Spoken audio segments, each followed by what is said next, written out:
Hey there, folks. Santee at the Arizona Ghost Raiders here. Buffalo Bill Cody, probably the greatest Western showman on earth. Let's check it out.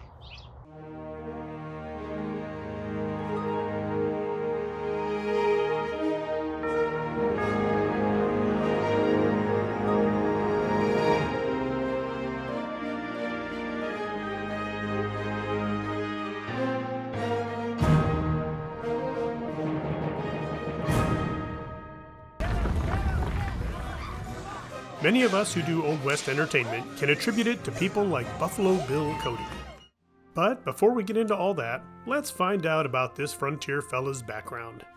William Frederick Cody was born on February 26, 1846 in LeClaire, Iowa. He was one of 8 children from a farming family. Well, I should mention that his father gave up farming because he wasn't any good at it. I don't blame him. I can't keep cactus alive in the desert.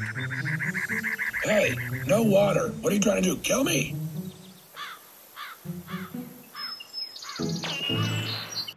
Let's fast forward to Cody's fascinating careers.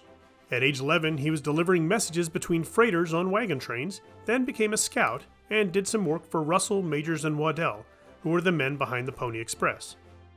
When the Civil War broke out, Bill wanted to enlist, but he was too young. So, he worked as a teamster until age 17 hit, then he was enlisted in the 7th Kansas Cavalry until the end of the war. Having much experience working on the plains, he was a shoo-in for scouting for the cavalry during the Indian Wars. In 1867, he took a break from that and did some buffalo hunting to feed the railroad crews in Kansas. Bill had impressed all the higher-ups with his knowledge and charisma, and they figured he would be a good person to lead an important dignitary on a hunt. So, Cody, George Custer, and Grand Duke Alexei Alexandrovich of Russia went out and shot some American bison. Incidentally, it was this period of his life he earned the moniker Buffalo Bill. So I say to the kid, from now on your name is Buffalo Bill, and in 6 months the whole damn country's gonna know about you.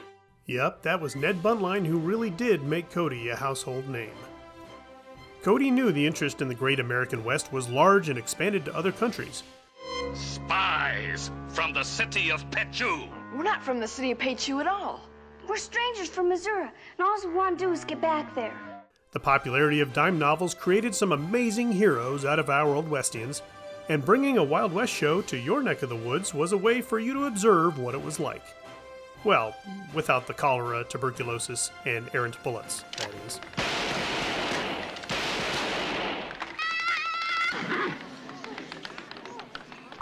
Ambulance! After some experience sharing his exploits on stage, Cody started his famous traveling Wild West show. He hired true talents like Annie Oakley and Texas Jack Amahundro. There were real cowboys and real Indians to boot. Audiences would experience shooting demonstrations, stagecoach holdups, even a buffalo hunt with real buffalo. No, the buffalo were the ones being hunted. Bill took his casts of hundreds through America in 1883, and 4 years later he was traveling to England and continental Europe.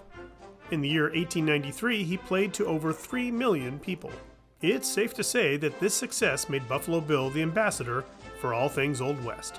Nowhere could you have that happy feeling when you are stealing that extra bow. He was revered by royalty worldwide and used his fame to advocate for causes like the fair treatment of Native Americans.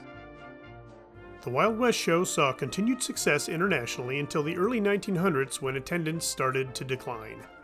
In 1913, the show went bankrupt and closed.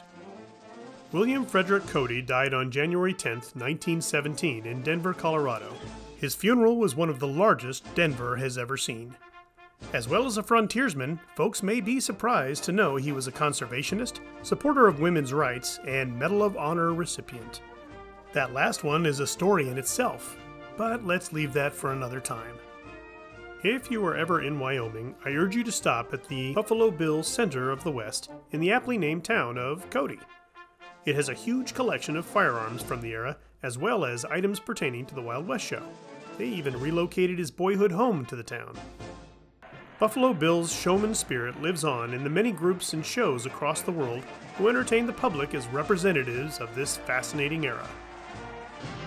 To the stunt performers, sharpshooters, whipcrackers, gun spinners, rope twirlers, trick writers, teamsters, actors, and historians, thank you for keeping the spirit of the Old West alive. Well, folks, that's it for another episode. Thanks for watching. And as always, please like, share, and subscribe. And we'll see you on down the trail.